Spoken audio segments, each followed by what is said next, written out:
So today we're out in Michalisburg at ADA, and Honda is launching the new CB500X, and it comes in this really spectacular green color. We'll try and get a better photograph or a better view in the sun later, but they also have every single possible accessory for these crash bars. There's a tinted screen. Let's come around this way. There's a magnetic tank bag.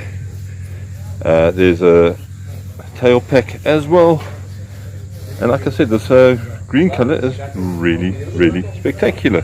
Also have this come around this way, this really sexy Honda red color. Then it was time to go hit the trails, and man, did these guys from Honda South Africa have something in store for us. We initially thought this was going to be a bit of a road biker ride. It was a bit of a little sort of good gravel highways, etc. Guys from Honda believe more in their bike than what we believed in it, and they put us through some serious adventure riding, stuff that the general man in the street will never do with this bike, but this bike can 100% absolutely handle it, and we went for it. There were deep mud holes, there were bogs, there's stuff that some of us couldn't even get through. You could see our car here from ADA having to ride one of the other journalist bikes through, just purely because it was so squirrely, so muddy, and just really it was crazy. But if you have a look at the tires, look at car go there. Yes, this has been speeded up just a little bit, 1.5 times speed, just to shorten the video a bit. But these bikes are essentially street tires. Call them 80-20 tires, call them semi off-road tires. Nothing serious. There's no knobblies. This is just really deep groove street tires. And yes, there's a bit of struggling through the mud and stuff like that. You saw Johan over there fall on his backside in the mud. That's how deep and thick the mud was.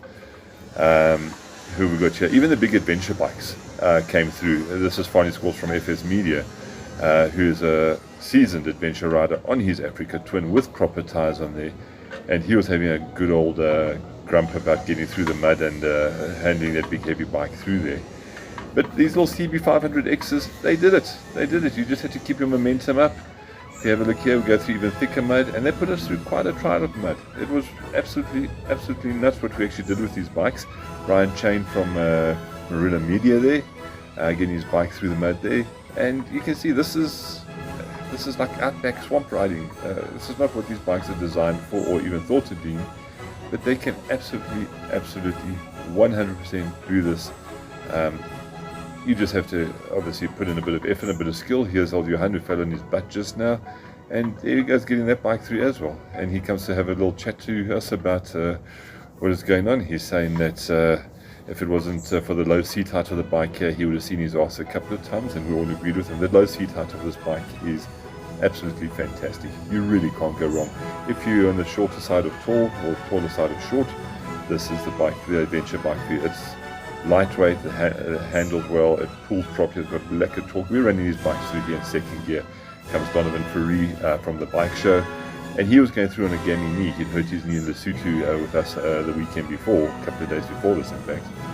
And here I come bouncing up the flipping rocks, and people getting in my way. And this was straight out of the mud onto the rocks, and off this little CBX500 went, and there's Johan, not a small lad, and you can see us dragging him up there quite easily. Beautiful looking motorcycle, little mag wheels and stuff like that. Once we got out the mud and out the rocks, we head out onto a bit of the tar on the freeway bit, and then onto this really good gravel roads. And there's old Uncle Dries giving it horns through there. Like I said, this is speeded up a little bit to just shorten the length of the video. But we're hitting good gravel roads here. And in some instances, this bike doesn't come with traction control, but the power is so predictable, the handling of the bike is so predictable. There, I need to drop my camera. Also, and there we go, I need to drop the camera again. But yeah, it handles so predictably, and it delivers the power so predictably that you can actually drift the bike through a corner a little bit if you've got a little bit of riding skill, etc. So yeah, onto the roads. You can check how dirty we've got those bikes there. Yes, it's got mag wheels, 19-inch in front, 17-inch in rear. It's got adventure styling. It hasn't got a huge seat height. Now let's hear from the pros. We just came back from riding the, what's it called again? Honda CB500X. I'm glad someone's paying attention. Okay, so one of the big things about riding this bike is we went through mud, but proper mud. Now I have to actually ask you, Peter. We were on these things, and if you look, they've got basically slick tires. I mean, I've been around the racetrack with my knee down on tires more off-roady than these. And you are knobblies. I have to ask you, what did it look like? Yeah, sometimes I was, for the other riders, I was a little bit scared. And in that moment, I was happy that I was on the CB500X rally bike. Because I was knobbly tires and go through the mud we did hate you slightly while watching your knobblies going through. But here's my thing. Okay, so the big thing about it, it's not really the bikes. These tires are not made for mud. They're not made for mud. But here's the thing: if these tires were on, say, an Africa Twin, a GS, a 1290 KTM, I don't think we would have got through there. Yeah, but we had also some Africa Twins with us. They were also not going easier through, and slipping around. They had semi-knobblies, and you saw how much they were struggling. You know what I mean? Yeah, but I think the normal use is more for the normal streets, for tar roads, and we made a lot of kilometers on gravel roads, and that was fine. Yeah, perfect. From the position where you stand and with the foot pegs and with the engine, everything, with the handling, really, I like that very much. I keep saying it's a Honda. You know, the thing about Honda is, it's exactly what it says on the box. You just kind of know exactly what sort of bike this is going to be like. You know, it's going to be very well made. It's going to be comfortable. It's going to be functional. I won't say it's going to light your backside on fire, but it's not a fire brigade. Yeah, it's not a fire, literally. But for 500cc, it's fine. Nearly 50 horsepower. Yeah, it's okay. You can ride easily 160. 120,000 rand. Okay, it's a lot of money, but we're getting used to the fact that motorcycles just cost a lot of money. But it is bang on, because that's how much the 390 KTM and the G310 BMW. That's exactly bang on there. Do you think it's a good thing to price this the same as them?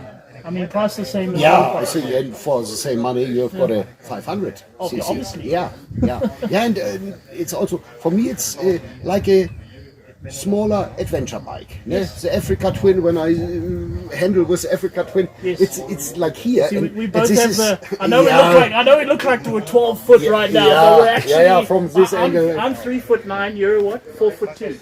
Yeah, for sure. There we go, it's better.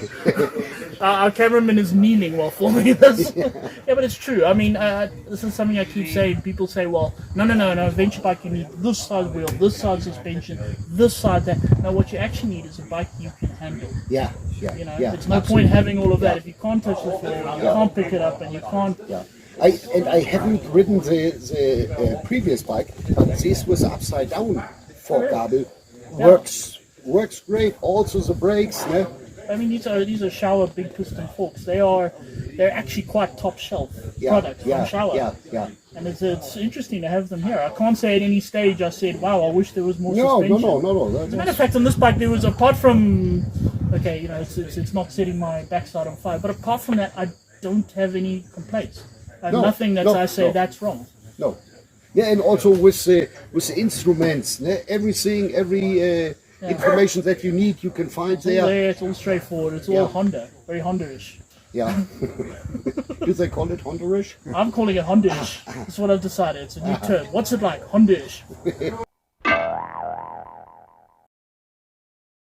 Well, here we are on the Honda launch, as you know, and my good friend Reese has been supporting me with various fun and humour. Anyway, the bike, but I tell you, it's exactly what he said. When we first got on it, you think 47 horsepower, you know what, Honda, maybe, it grows on you. Suspension is to die for, it's absolutely fabulous. And don't forget, these only had 200 Ks on them. And after thrashing them, doing an inch of his life all day, it's definitely got freer. And I can tell you something, it does 120 Ks an hour on the rev limiter in third, 147 in fourth, 157, and then you put it in sixth and it sort of stays there. And you have ridden the whole day, you big tart, with a flat tyre. Yeah, and it didn't really affect the handling of the bike that much. Okay, granted the tyre wasn't that flat, but and this is to reiterate what Bill is saying, is that the suspension is just so good. Yeah, it is for the price. And then in terms of economy, because the one thing that I've noticed, specifically on the one that I rode, and I wasn't sparing it, I was going really hard because I was on tar all the time, and I was going really hard. And the one thing that I noticed is that I returned a fuel consumption of 24 k's a litre. That is what, 4.5 litre per 100 kilometers. But yeah, in summary, it's a magnificent bike at the price. It is fantastic. Yeah, 119 is good. It's going to face stiff competition. Without probably. all the accessories, may I add. It's going to face stiff competition probably from the KTM 390. Which is slightly lower on power, but it's also lighter.